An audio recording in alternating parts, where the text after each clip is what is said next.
Hey there guys, it's Jack with Jack Deline in the Jack Deline Gym, and today we are talking about how to execute the perfect rep, the perfect Jack Deline rep, which is something I'm particularly passionate about because the essence of Jack Deline started with personal training and finding ways to execute the perfect rep to deliver the perfect stimulus. Everything we do is intentional, right? As lifters and people want to make real progress in life, everything you do is intentional, and the single rep, breaking that down and having a perfect rep over and over and over is one of the most perfect examples of that. So let's start off episode 3 here of our How to Train Jack Deline Way series with kind of going over the foundational principle of executing the perfect rep, which is if the muscle is not 100% moving the load, it is not worth doing the rep. I said it to all of my clients is if the essence of bodybuilding, the essence of building muscle is make the muscle do the work. You need to stimulate the muscle to grow it. You don't need to annihilate, you just need to stimulate. And we stimulate through intentionality of every single rep. It is not moving A to B. That's powerlifting, that's Olympic lifting. That is not the goal of building muscle, is you need to move that weight with intention. Okay, it's not just A to B, it's how you move A to B. So I can't really say that much more clearly. Like, that is what it is. Now it's on you to execute it that way. So now that we have that out of the way, the next thing you need to think about when it comes to executing the perfect rep, okay, is the setup, right? If you set yourself up to execute a rep perfectly, obviously it's going to be easier to do that rep perfectly. If your setup requires a ton of energy or the implement you're using is not particularly well set up for your body, right? Everyone has different limb lengths and previous injury histories and based on the length of movement, all kinds of things, right? Like, you need to set up the machine or whatever implement you're using to make this motion as effective as possible at stimulating the target muscle. I've talked about a lot of this in my previous YouTube videos, like how to set up, for lat pull downs and different cues and all kinds of stuff. So scroll back if you need this. I'm not going to go over that nitty gritty here, but the setup is absolutely paramount to having the perfect rep, because if you're not set up properly, you're going to end up wasting a lot of energy you don't need. And that muscle that energy should have gone towards making that muscle do as much work as possible. Obviously, training is close to fail. If you are having to give up on the rep or give up on the set earlier than you need to because of a poor setup, or you're not feeling it where you should, then there we go. The foundational principle is now moot, right? So setup is absolutely crucial. A good trainer, a good coach harps on a good setup. They can take someone who is 6'6" or 4'10", who's 250 pounds versus 150 pounds, and adjust the machine, the implement, whatever, to that. And that does come down a bit to programming, which again I'm not talking about here. Is are you choosing the right equipment and right tools for the job? And so if you have the right setup because you chose the right tool, you're ultimately going to have a better rep and therefore better gains. All right. Now, as far as the actual execution of the rep itself, I have 1,000,001 cues here, so I'm not going to get too deep into that. I just want to start to give you guys a few things to think about here. So obviously, a rep has to stimulate the muscle, therefore it has to be under some control, right? So let's start off with tempo. I don't truly believe that there needs to be a very specific tempo. There's not this out and two, back and four, whatever, some super slow stuff. That stuff, that's not going to build more muscle than another rep tempo. The only thing is can you control that rep? Now, control is a bit subjective, right? But let's think about it. It is subjective because, again, if someone's 6'6" versus 5'6" versus 4'10", right? That's already a difference in limb length and height. Okay. Now, if you're doing a squat versus a lateral raise versus a calf raise, all very different lengths of movement arc, right? Why would we try to standardize a tempo, a specific tempo, to something that is so incredibly dynamic, right? Now, you also see some people who have been training for 10, 20 years, they just can move more rhythmically and flowing than someone who has never trained before.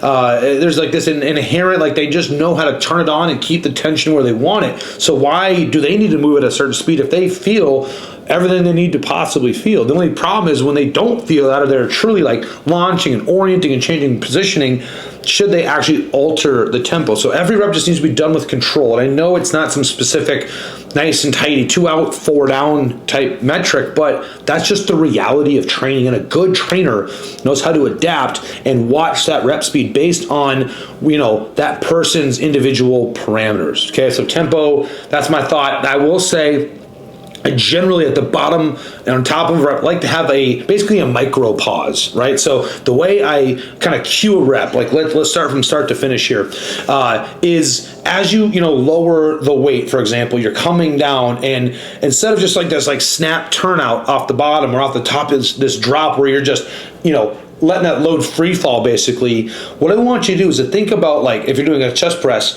a little bit of pressure, through your hand at the bottom.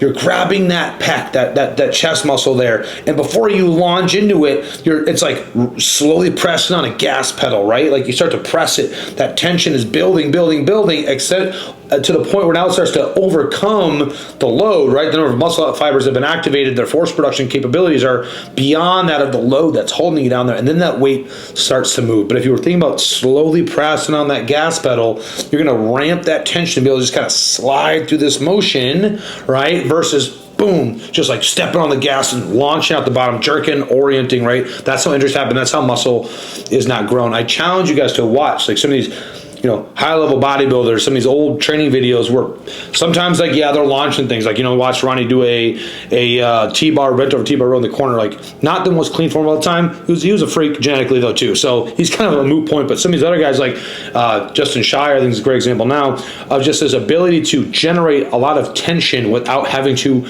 launch any particular, like the weight, right? You don't have to launch the weight to have an effective rep. You don't have to try to move it as fast as possible, like we're taught, like control the way down and then drive it as hard as possible. That's not it. You want to have these nice steady turnarounds, this rhythmic motion. I've coached people for so long now, this like nice fluid rhythmic movement through the range of motion, no matter what it is. Sometimes that even incorporates a little bit of body repositioning, because you don't have to always be super rigid to have the perfect rep.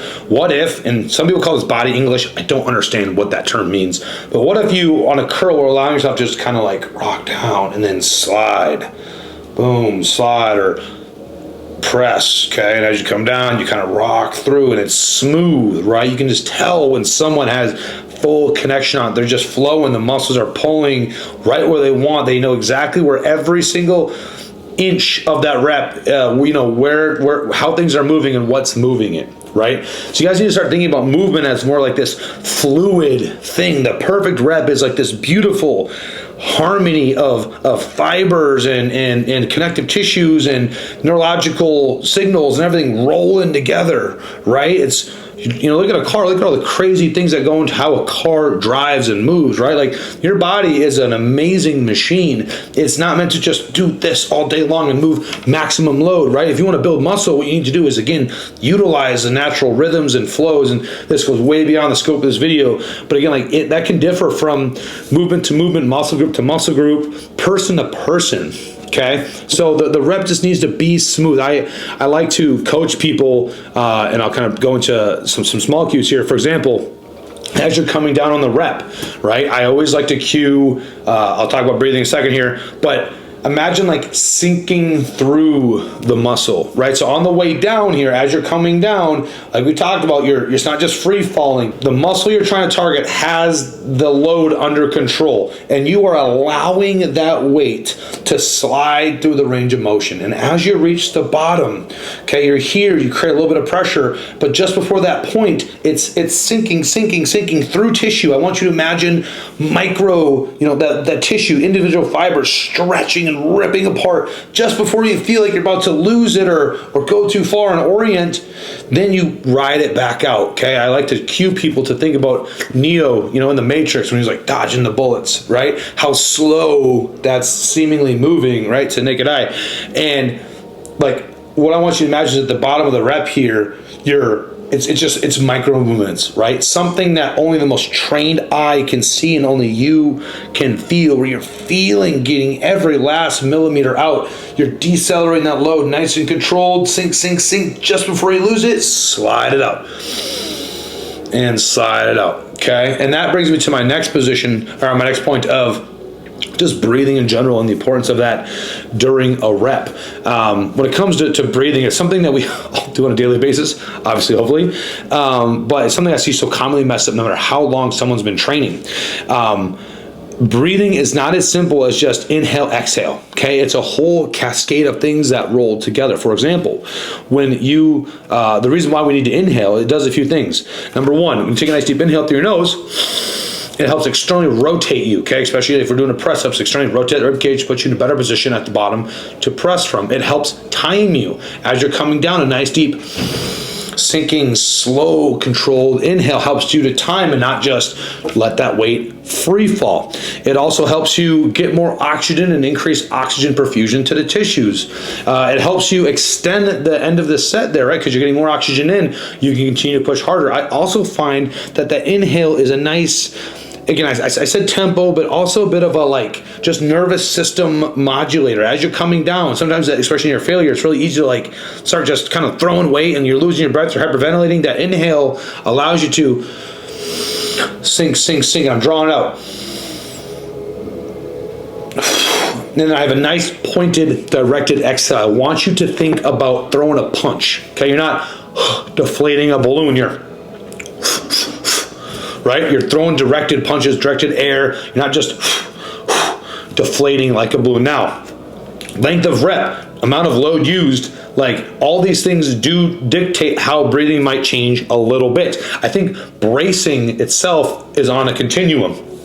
You don't always need to go maximum brace where you can't talk, right? Maybe under a 1 or 2 rep max, fine, but that's not what we're talking about. We're talking about build muscle, guys, right? So what you should have is a nice tonicity of the body. I like to think about tension as a wave, and you can push it and pull it and grade it however you want. It's fluid, it's like water, right? And I actually kind of talk to my clients about this. When I'm watching someone train, it's almost like I can see like this blue hue moving exactly where the tension is, and if it's not where we want it, how do we push and shift that tension? And that kind of comes back to that, not only the setup, but the, because you're more likely to put it where you want it, but the internal and external cueing. So internally speaking, if you're able to go deep into the muscles and think about like, again, where that tension is, and think about the individual fibers like stretching, contracting, right, generating tension to move the load, you're no longer so worried about this A to B, and that blue wave of tension will be sitting right where you want it. Imagine if you start to like launch and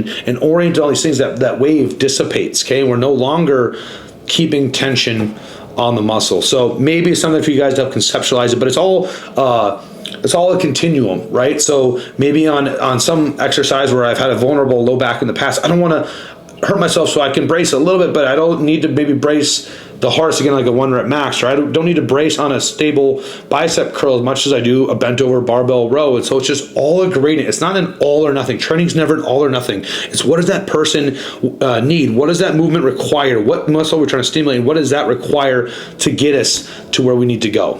So that kind of covers like my thoughts on what a perfect rep should look like. Again, it looks like a symphony of movement where things are ebbing and flowing. And now let's talk about a bit of what happens near failure and some of the things I see. Obviously, people wanting to explode and launch the reps as they get closer to failure. What was once a perfect rep is now descending into chaos, right? Like their breathing's irregular, they're hyperventilating, they're orienting their rib cage, all of these things, because like we talked about kind of in that last part there, like everything you have from a setup perspective is there intentionally, right? Like the degree of, external rotation, the degree of elevation of a bench, whatever it is, like just put your body in a certain position.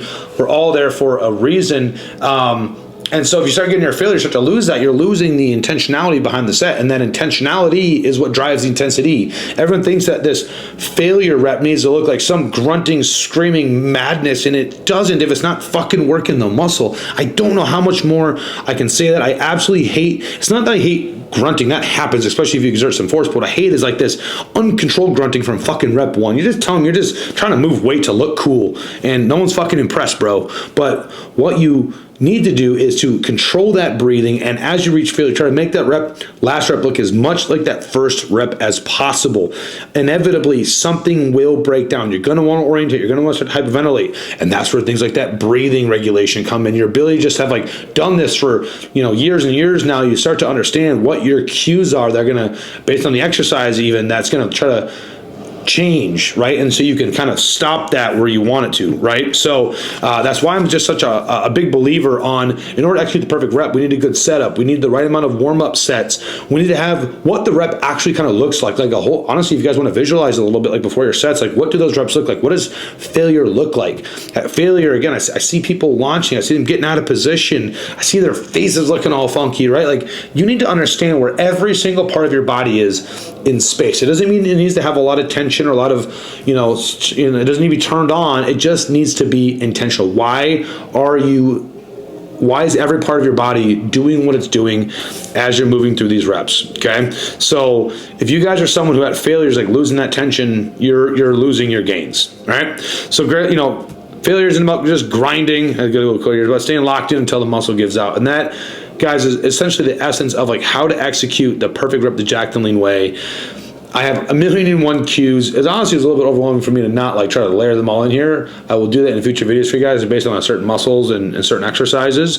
But remember, stay present during your sets. Remember why you're training the way you're training, and it might look cool, it might sound cool, to like grunt and throw out big weights, but at the end of the day, your fucking joints hurt and your muscles are small. Don't come crying to me. I just told you how to execute a perfect rep. Stay tuned for the future episodes in this How to Train a Jacked and Lean Way series, and also I'd highly recommend you guys go check out some of our other videos on me taking people through sets, and so you can see how I actually cue these based on different exercises, different people, etc.